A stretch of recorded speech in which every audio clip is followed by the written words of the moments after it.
বাইকটা দিছে শ্বশুর মশাই, আব্বা দিছে তেল, তাই তো আমার গতির সাথে জেট বিমান ফেল।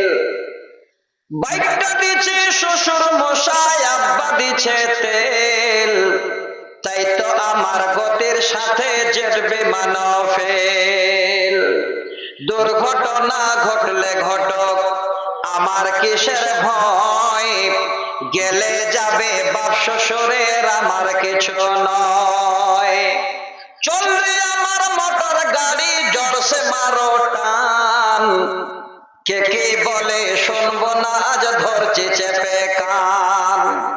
আহা আহা কি মনোরম গায়ের বাঁকা রাস্তা, 100 কিলো ঘুরে এসে করব রে আজ নাস্তা।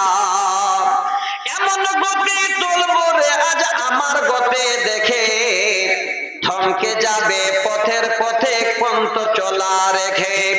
গতির চোটে কাঁপছে মানুষ, গতির চোটে কাঁপছে মানুষ, উড়ছে পথের ধুলো, লাফিয়ে উঠছে পথের ধারের বান্দা ছাগল গুলো।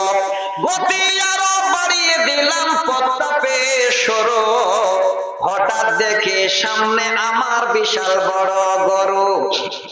ধাক্কা লেগে হুন্ডা আমার, ধাক্কা লেগে হুন্ডা আমার পড়লো গিয়ে খাদে। তখন আমার হোশ ছিল না, ফিরছে দুদিন বাদে। দুদিন বাদে হোশ ফিরলে চেয়ে দেখে ভাই, আমার যে 2 পা ছিল তার একটা সাথে নাই। সকল কিছু শোনার পরে চমকে গেল পাপ, বাইকটা নাকি ঠিক হয়ে আছে, আমার গেছে পাপ। আমার শোকের বাইকে এখন অন্য মানুষ চড়ে, পাহাড়িয়ে কান্দি আমি বন্দি হয়ে ঘরে। ঘরে বসে ভাবি যদি পাতা পেতাম ফিরে, তিড়িং বিড়িং ছেড়ে দিয়ে বাইক চালাতাম ধীরে। আর হবে একটা শেষ, আর চলবে না। এই জন্য কবি বলছে, মন্ডে বলে মন তো যদি তুই, মন্ডে বলে মন যদি তুই বসতে 2 দিন আগে, তবে কি তোর পাহাড়িয়ে পঙ্গু হওয়া লাগে। ভাইজান কে জানো? ইব্রাহিম।